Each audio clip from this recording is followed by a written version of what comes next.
사도신경하심으로 우리의 신앙을 하나님 앞에 고백하도록 하시겠습니다. 나는 전능하신 아버지 하나님 천지의 창조주를 믿습니다. 나는 그의 유일하신 아들 우리 주 예수 그리스도를 믿습니다. 그는 성령으로 잉태되어 동정녀 마리아에게서 나시고 본디오 빌라도에게 고난을 받아 십자가에 못 박혀 죽으시고 장사된 지 사흘 만에 죽은 자 가운데서 다시 살아나셨으며 하늘에 오르시어 전능하신 아버지 하나님 우편에 앉아 계시다가 거기로부터 살아있는 자와 죽은 자를 심판하러 오십니다. 나는 성령을 믿으며 거룩한 공교회와 성도의 교제와 죄를 용서받는 것과 몸의 부활과 영생을 믿습니다. 아멘. 찬송가 461장 함께 찬양하시겠습니다. 찬송가 461장입니다.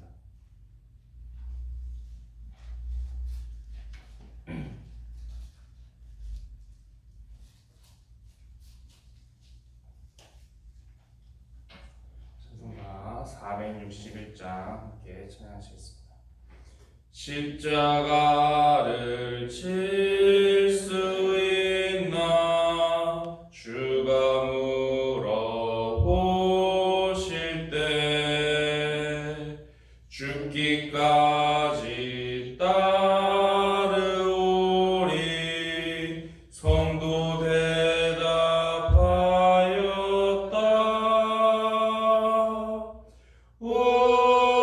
우리의 심령 주의 것이니 주님의 형상 만드소서. 주 인도 따라 살아갈 동안 사랑과 충성을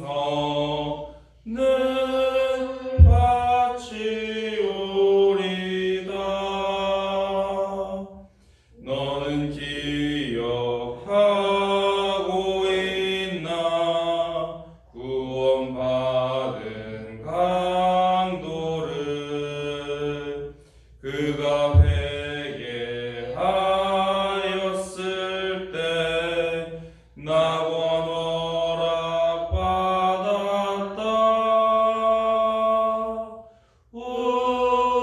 우리의 심령 주의 것이니 주님의 형상 만드소서. 주 인도 따라 살아갈 동안 사랑과 충성을 바치오리다. 걱정 근심 얻은 그늘 너를 둘러 덮을 때 주께 내 영 맡기겠나 최후 승리 믿으며 우리의 심령 주의 것이니 주님의 형상 만드소서.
인도 따라 살아갈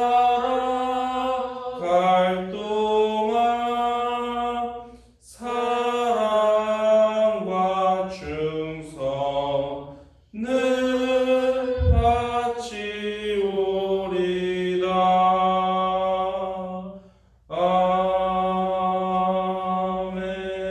아멘. 이 시간 함께 나눌 말씀은 마태복음 5장 17절에서 26절까지의 말씀입니다.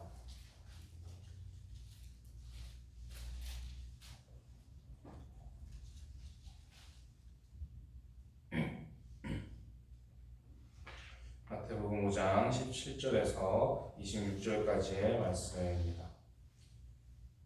본문 말씀을 교독하여 읽도록 하겠습니다. 내가 율법이나 선지자를 폐하러 온 줄로 생각하지 말라. 폐하러 온 것이 아니요 완전하게 하려 함이라. 진실로 너희에게 이르노니 천지가 없어지면 율법의 일정도 없어지지 아니하리라. 그러므로 누구든지 이 계명 중에 지극히 작은 것 하나라도 버리고 또 그같이 사람을 가르치는 자는 천국에서 지극히 작다 일컬음을 받을 것이요 누구든지 이를 행하며 가르치는 자는 천국에서 크다 일컬음을 받으리라. 내가 너희에게 이르노니 너희는 사소한과 간생보다 많은 바는 결코 천국에 들어가지 못하리라. 옛 사람에게 말한 바 살인하지 말라. 누구든지 살인하면 심판을 받게 되리라 하였다는 것을 너희가 들었으나 나는 너희에게 이르노니 형제에게 원하는 자마다 심판을 받게 되고 형제를 대하여 아니하는 자는 작경에 잡혀가게 되고 일어나는 법이라 하는 자는 지옥에 들어가게 되리라. 그러므로 예물을 제단에 드리려다가 거기서 내 형제에게 원망을 들을 만한 일이 있는 것이 생각나거든 예물을 제단 앞에 놓고 먼저 가서 형제와 화목하고 그 후에 와서 예물을 드리라. 너를 고발하는 자와 함께 길에 있을 때 급히 사와가라. 그 고발하는 자가 너를 재판관에게 내어주고 재판관이 옹리에게 내어주어 옥에 가둘까 염려하라. 진실로 너희에게 이르노니 내가 원하노라도 남이 없이 다 갚기 전에는 결코 거기서 나오지 못하리라. 오늘은 우리가 예수님과 율법의 관계에 대한 말씀을 함께 나누고자 합니다.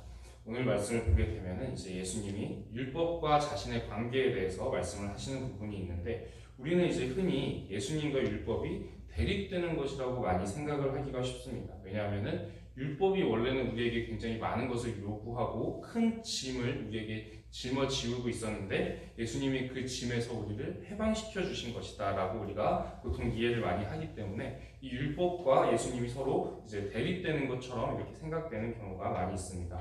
먼저 이 율법의 특성에 대해서 우리가 먼저 좀 살펴보게 되면 율법은 우리가 이미 지키고 있는 이 사회법과 같이 이 법들 가운데에서 하나만 범해도 죄인이 됩니다. 예를 들어서 우리의 사회법 같은 경우도 여러 가지 범죄 항목들이 있지 않습니까? 근데 그 중에서 우리가 한 개만 범죄를 저질러도 이렇게 감옥에 가거나 이렇게 죄인이 되는 것처럼 예를 들어서 이제 하나님께서 간음하지 말라 그러셔서 이 말씀을 잘 지켰습니다. 그러나 이제 살인하지 말라는 명령을 못 지켜서 이거를 범하게 되면은 이제 율법을 범한 죄인이 되는 것입니다. 그래서 이제 결국에 이렇게 따져서 보니까 이제 결론적으로는 모든 사람이 한 번 이상, 한 가지 항목 이상은 다 이제 죄인에 해당이 돼서 이제 결국에 모든 사람이 하나님 앞에서 죽을 수밖에 없는 그런 사형수 같은 그런 입장이 될 수밖에 없다라는 것이 이제 율법과 우리의 관계라고 할 수가 있습니다.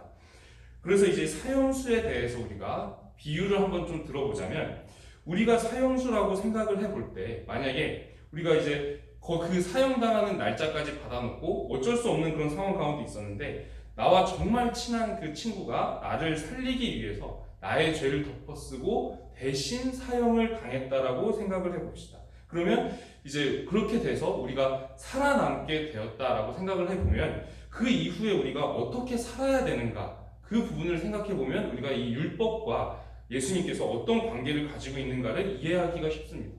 우리가 이제 내 친구 덕분에 내 친구가 나 대신에 희생해준 덕분에 이제 사형을 면하고 살아남았을 경우에 내가 계속해서 범죄를 저지르고 계속해서 악하게 살아가는 거는 그 친구의 희생조차도 모욕하는 일이 될 것입니다.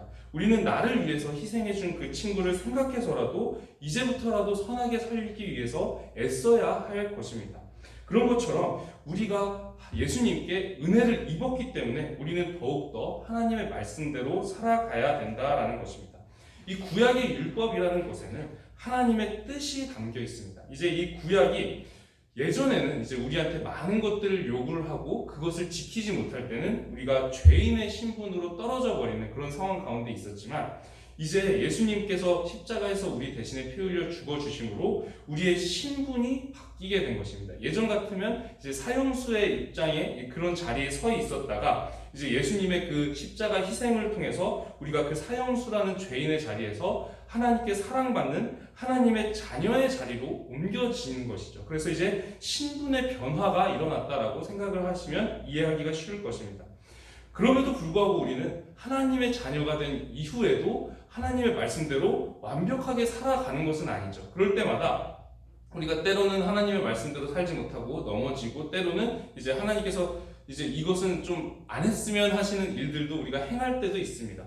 그러면 이제 그때는 우리가 마치 아버지가 사랑하는 자녀를 사랑하기 때문에 혼내는 것처럼 여전히 우리의 신분은 하나님의 사랑받는 자녀의 신분에 있는 그 상태에서 우리가 아버지가 자녀를 꾸지람하는 것처럼 그렇게 혼나는 입장이 된다라는 것이죠. 그래서 이제 예수님께서 우리의 신분을 바꿔주신 덕분에 우리가 예수님을 믿으면, 우리 안에 예수님을 향한 겨자씨 하나일 만한 믿음이 있으면 이 신분이 변하지는 않습니다. 하나님의 사랑받는 자녀의 자리에 우리가 계속 있는 것이죠. 그럼에도 불구하고 우리가 만약에 하나님의 자녀로서 살아가면서도 때때로 죄를 짓게 되면 그때는 이제 마치 아버지가 사랑하는 자녀를 혼내는 것처럼 그렇게 꾸지람을 들을 수도 있지만, 그럼에도 불구하고 우리는 여전히 하나님의 사랑받는 자녀이라는 것입니다.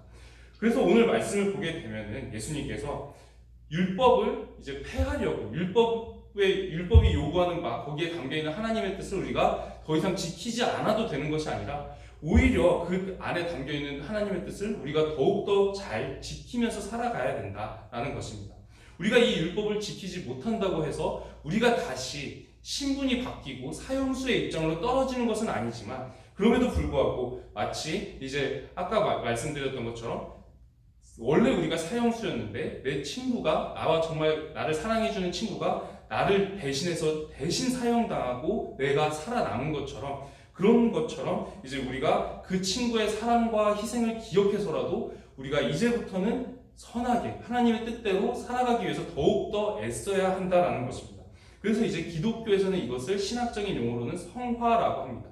구원받은 이후에, 우리가 그리스도인이 된 이후에 그리스도인답게 살아가야 되는 것, 그것을 이제 성화라고 얘기를 하는데, 이 예수님을 조금씩 더 닮아가기 위해 애쓰는 발걸음이라고 이해를 하셔도 좋을 것 같습니다. 그래서 이제 우리가 이 말씀을 보게 되면 예수님께서 오히려 이 율법이 더욱더 강화된다라는 것을 말씀하시는 것을 볼 수가 있습니다. 한 가지만 예를 들어 보게 되면, 오늘 함께 읽은 이 노하지 말라라는 이 말씀을 보게 되면, 처음에는 이제 그 구약에는 살인하지 말라라고 이제 말씀을 주셨던 율법이 있죠. 근데 우리가 생각할 때는 살인하지 말라를, 이 계명을 지킨다라고 하는 것은 우리의 손에 뭐 칼이라든지 이런 끔찍한 흉기를 들고 다른 사람의 생명을 실제로 해치는 것, 이것을 우리는 살인이라고 생각을 합니다.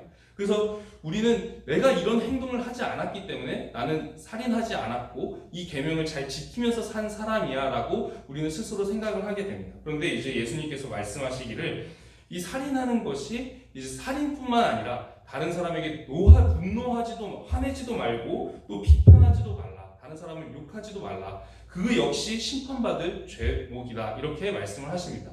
그리고 요한 1서의 말씀을 보게 되면 어떤 말씀이 있는가 하면, 다른 사람을 미워하는 것도 살인하는 죄와 같다, 그런 말씀을 주고 계십니다. 그러니까 하나님의 말씀이 오히려 구약보다도 더욱더 강화되어 있는 그런 모습을 볼 수가 있죠. 그전에는 이제 우리가 물리적으로 실제 살인을 안 하면 그래도 살인하지 말라는 계명을 지킨 것이 되었는데, 이제 우리가 구원받은 이후에 예수님께 큰 은혜를 입고 난 다음에는 다른 사람에게 화도 내지 말고 또 욕도 하지 말고, 그리고 다른 사람을 미워하지도 말라, 미워하는 것조차도 우리에게 합당하지 않다라는 것을 하나님께서 말씀을 하고 계십니다. 우리가 하나님께 은혜를 입고 구원받은 자녀이기 때문에 우리에게 하나님께서는 더욱더 하나님의 뜻대로 살아가라 그렇게 말씀을 하신다라는 것입니다. 그래서 이제 예수님께서 자신과 율법의 관계를 말씀하실 때 나는 율법을 폐하러 온 것이 아니라 완성하려고 온 것이다 라고 말씀을 하시죠. 율법이 요구하는 바에 대해서는 우리가 그 짐을 짊어지지를 못하니까 예수님이 대신 이루어 주셨지만 그럼에도 불구하고 은혜 받은 우리가 그리스도인으로서 하나님의 뜻대로 살아가기 위해서 완벽하지는 못할지라도 그렇게 살기 위해 우리가 최선을 다해 애를 쓰기를 바라신다라는 하나님의 뜻이 담겨 있습니다. 여전히 율법에 담겨 있는 그 하나님의 뜻을 우리가 잘 지키면서 살아가기를 하나님은 바라고 계십니다. 때때로 우리는 넘어지고 그 뜻대로 살지 못하는 부족한 모습으로 살아가더라도 우리의 신분이 바뀌지는 않습니다. 우리가 다시 죄인의 입장으로 떨어지거나 그러지는 않지만 우리가 여전히 하나님의 사랑받는 자녀이기 때문에 하나님의 뜻대로, 아버지의 뜻대로 살아가기 위해서 애써야 할 것입니다. 그것이 우리에게 합당하다고 예수님께서도 말씀하고 계신 것입니다. 오늘 하루를 우리가 살아가면서도 여러 가지 상황들을 만날 것입니다. 그 상황들 가운데 때때로는 화나는 일도 있고 짜증나는 일들도 있을 것이고 다른 사람을 비난하거나 미워할 만한 그런 일들도 있을 수도 있는데 그때 우리가 내 감정대로 살아갈지 아니면 하나님의 말씀대로 살아갈지 선택하면서 우리는 살아가야 할 것입니다. 바라기는 우리가 하나님의 말씀을 기억하면서 누군가를 미워하는 마음으로 살아가는 것이 아니라 하나님께서 주시는 그 선한 마음, 사랑의 마음으로 오늘 하루도 살아갈 수 있기를 소망하고 기도드립니다. 오늘 말씀을 기억하면서 함께 기도드리도록 하겠습니다. 기도드리겠습니다. 하나님, 오늘도 우리에게 말씀으로 하루를 시작하게 하시니 감사를 드립니다. 하나님, 우리는 살아가면서 때때로 화를 내기도 하고 또 누군가를 미워하기도 하고 그러면서 살아가게 됩니다. 하나님, 우리가 하나님께 은혜 입은 그 그리스도인으로서 우리가 하나님께 큰 사랑을 입은 자로서 그 사랑을 기억하고 그 은혜를 기억하면서 우리가 다른 사람을 미워하는 마음으로 살아가는 것이 아니라 때때로 그럴 만한 상황들을 만난다 할지라도 그럼에도 불구하고 말씀을 붙잡고 하나님께서 주시는 그 선한 마음과 사랑의 마음으로 우리가 살아가기를 원하오니 우리가 하나님의 뜻대로 예수님께서 말씀하신 대로 선하게 다른 사람을 사랑하는 그 마음으로 살아갈 수 있도록 우리의 걸음을 인도하여 주시옵소서. 우리의 마음과 우리의 신앙과 우리의 오늘 하루를 하나님 앞에 맡기면서 하나님을 의지하면서 하루를 시작하오니 주여 우리의 길을 인도하여 주시옵소서. 살아계신 우리 주 예수 그리스도의 이름으로 기도드립니다. 아멘. 하늘에 계신 우리 아버지의 이름을 거룩하게 하시며 아버지의 나라가 오게 하시며 아버지의 뜻이 하늘에서와 같이 땅에서도 이루어지게 하소서. 오늘 우리에게 일용할 양식을 주시고 우리가 우리에게 잘못한 사람을 용서하여 준 것 같이 우리 죄를 용서하여 주시고 우리를 시험에 빠지지 않게 하시고 악에서 구하소서. 나라와 권능과 영광이 영원히 아버지의 것입니다. 아멘. 오늘은 가정을 위해서 기도드리는 날입니다. 오늘은 이제 우리의 가정이 하나님의 말씀대로 살아가는 그런 가정들 되기를 함께 기도하기를 소망합니다. 그리고 우리의 가정 안에서 사랑과 화목이 넘쳐나기를 함께 기도드리도록 하겠습니다. 그리고 가지고 오신 개인적인 기도 제목들로 함께 기도드리겠습니다. 함께 기도하시겠습니다. 하나님 아버지 감사합니다. 오늘도 우리가 예배로 하루를 시작하게 하시니 감사를 드립니다. 하나님, 오늘은 우리가 가정을 놓고 기도합니다. 우리의 각 가정들이 정말 하나님의 말씀대로 살아가는 그런 가정들 되게 하여 주시옵시고 우리의 각 가정들 안에 또 다툴 수 있는 일들 그리고 또 마음 상하는 일들이 많이 있을 수 있습니다. 그런 상황들 가운데에서 우리가 다투고 서로 미워하는 것이 아니라 가족끼리 서로 화목하고 사랑하는 마음으로 살아가기를 원하오니 우리가 오늘 말씀을 마음에 품고 또 가장 가까운 가족들부터 우리가 사랑하는 마음으로 살아가면서 또 하루 동안 우리가 만나는 모든 사람들, 모든 상황들 가운데 우리가 이 말씀을 기억하고 사랑의 마음, 미움이 아니라 사랑의 마음으로 하루를 살아갈 수 있도록 우리의 걸음을 인도하여 주시옵소서. 오늘 하루도 우리가 하나님을 의지하면서 시작합니다. 하나님을 의지하면서 나아갑니다. 하나님께서 우리의 걸음을 인도하여 주시옵시고 또 함께하여 주시옵소서. 하나님께 모든 것을 맡기며 나아가오니 하나님 함께하여 주시옵소서.